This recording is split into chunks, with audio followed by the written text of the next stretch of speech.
Hello everyone, so today's topic is fluorescence microscopy.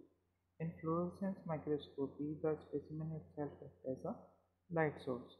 तो basically हम fluorescence microscopy में जो हमारे स्पेसिमेन है उसे ऐसे उस पर ऐसी टेक्निक अप्लाई करते हैं कि वो लाइट सोर्स की तरह एक्ट करे.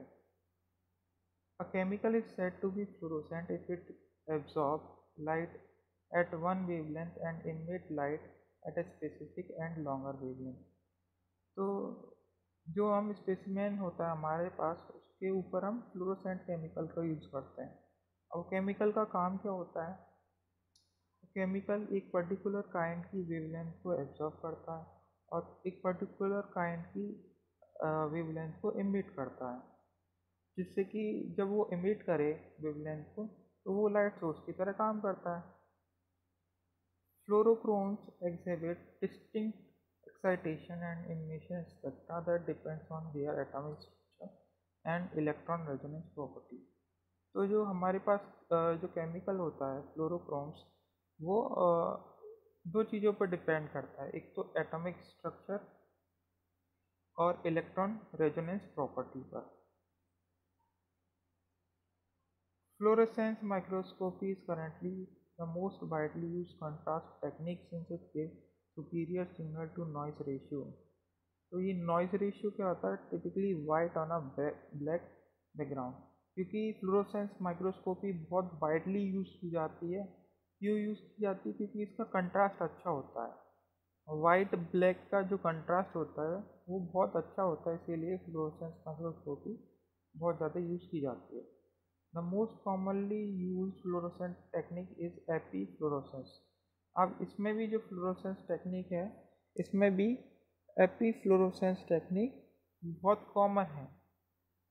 अब एपीफ्लोरोसेंस टेक्निक में होता क्या है, आगे भी हम डायग्राम देखेंगे, लेकिन अभी जान लेते हैं. एपीफ्लोरोसेंस, एपी का मतलब होता है एवर. अब जो लाइट आती है, मोनोक्रोमेटिक लाइट आती है सैंपल के ऊपर, वो सैंपल के ऊपर ही आती है.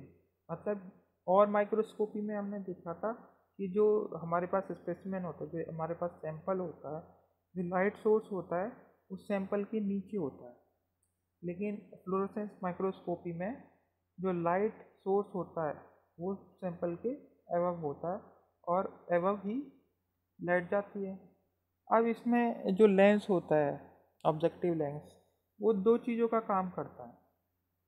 ऑब्जेक्टिव लेंस दो चीज़ों का काम करता है, एक खुद ऑब्जेक्टिव और दूसरा कंडेंसर का काम भी करता है. The light source is usually a high pressure mercury on xenon vapour lamp and more recently laser and LED source. तो अभी तो लेज़र का यूज़ किया जाता है लाइट सोर्स के लिए, पहले तो मर्करी और xenon वेपर लैम्प का यूज़ किया जाता था, which emit from the UV into the red wavelength. तो जो ज़्यादातर जो इमिशन वाली जो लाइट होती थी वो रेड वेवलेंथ की होती थी.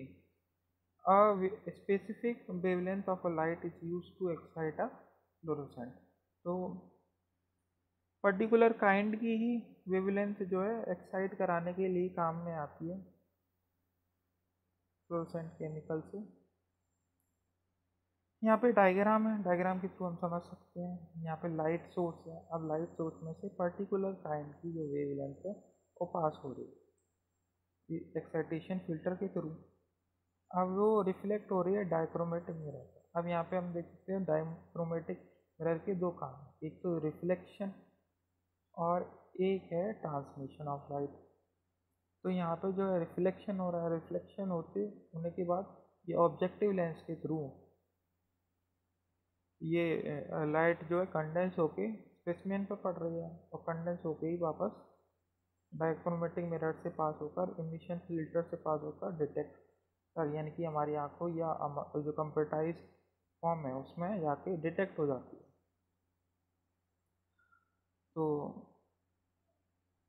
मुझे आशा है कि आपको समझ में आया होगा. I hope you understand. If you like my videos then please like share and subscribe the channel. Thank you.